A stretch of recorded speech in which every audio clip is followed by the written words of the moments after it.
Selamat pagi, Bapak, Ibu, saudara-saudara sekalian. Salam sehat dan tangguh dari kami tim Renungan Pagi.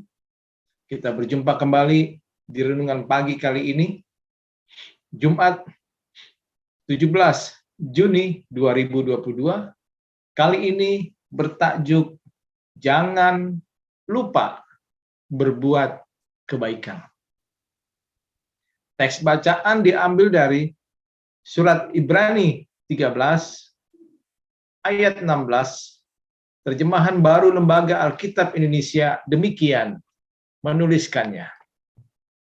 Dan janganlah kamu lupa berbuat baik dan memberi bantuan, sebab korban-korban yang demikianlah yang berkenan kepada Allah.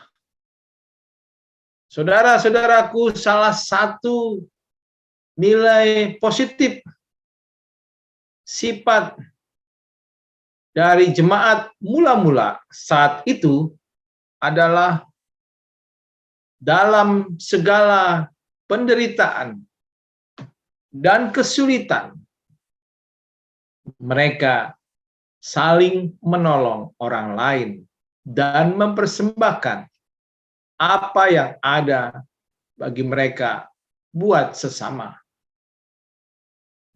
Kebaikan Yesus Kristus, Tuhan kita, juga demikian. Yang datang ke dunia melayani dan rela berkorban untuk menyelamatkan orang, menjadi teladan bagi jemaat. Baik jemaat mula-mula dan juga kita jemaat sekarang. Saudara-saudaraku, kalau kita mau telusuri surat Ibrani diperuntukkan bagi jemaat mula-mula yang berlatar belakang Yahudi. Dan di sana, di dalam surat Ibrani kita menemukan sejumlah pengajaran mendasar bahwa Yesus Kristus adalah penggenapan seluruh janji keselamatan Allah. Yesus Kristus adalah imam besar yang mempersembahkan hidupnya sebagai korban penghapusan dosa, sebagaimana dilakukan oleh imam besar, dan itu hanya dilakukan sekali untuk selama-lamanya. Bisa kita lihat di Ibrani 8 ayat 1-3. Saya bacakan untuk kita.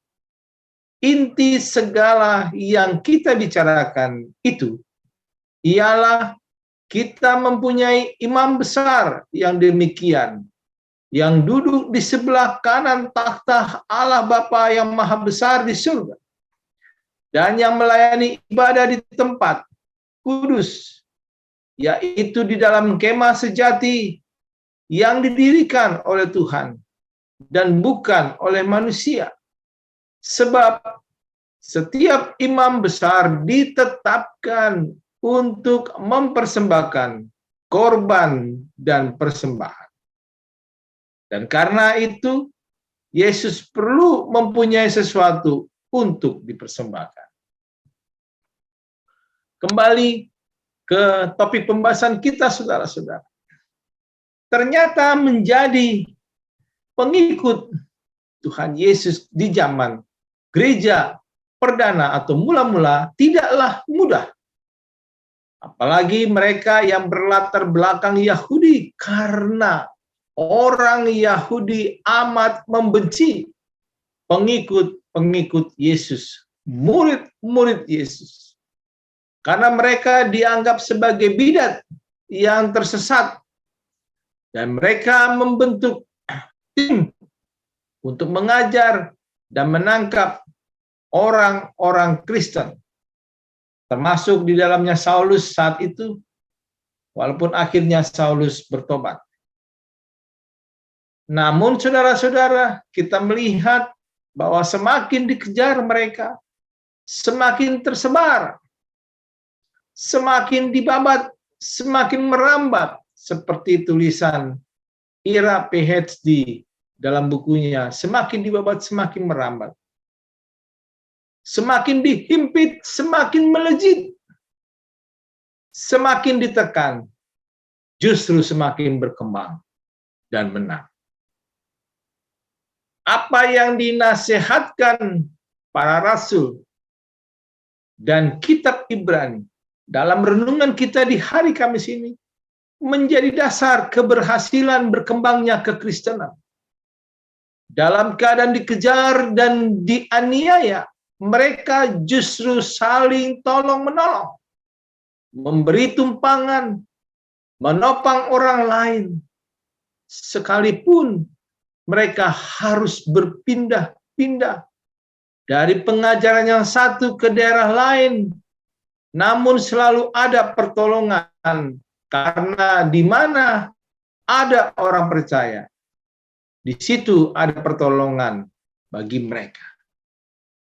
Bahkan jika kita baca kembali kisah para rasul 6, jemaat mula-mula mengangkat diaken yang memperhatikan hidup orang miskin, hidup janda, dan anak-anak terlantar.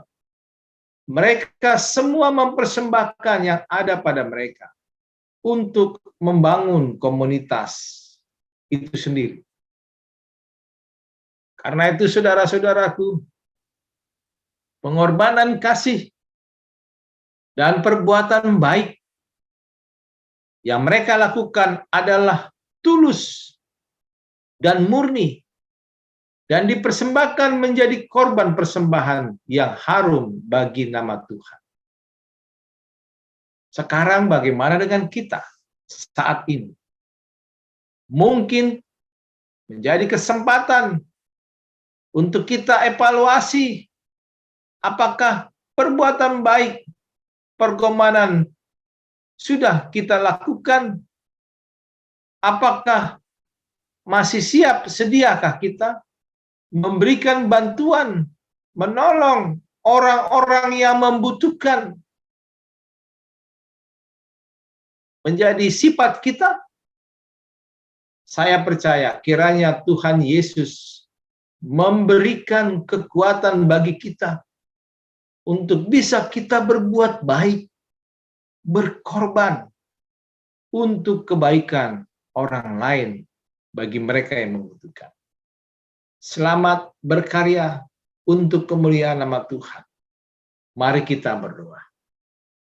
Kami bersyukur, ya Tuhan, bacaan renungan ini mengingatkan kembali Tuhan, untuk kami selalu tidak jemu-jemu berbuat baik, menolong mereka yang miskin, yang lemah, yang tertindas, khususnya bagi para janda, bagi orang miskin yang terlantar, dan lain sebagainya Tuhan. Supaya kasih-Mu ada di tengah-tengah mereka, dan tidak hanya milik kami Tuhan. Kami akan menjalani hidup hari ini, biar Roh Kudus-Mu menolong dan menghibur kami, menguatkan kami, supaya kami terus tidak jemu-jemu melakukan kebaikan Tuhan, karena Tuhan sudah berbuat baik terlebih dahulu kepada kami. Dalam nama Yesus kami naikkan syukur kami Tuhan. Amin. Dan ku bertemu dia, temaniku sepanjang waktu. Sembuhkan lukaku, mungkinkah ku akan bahagia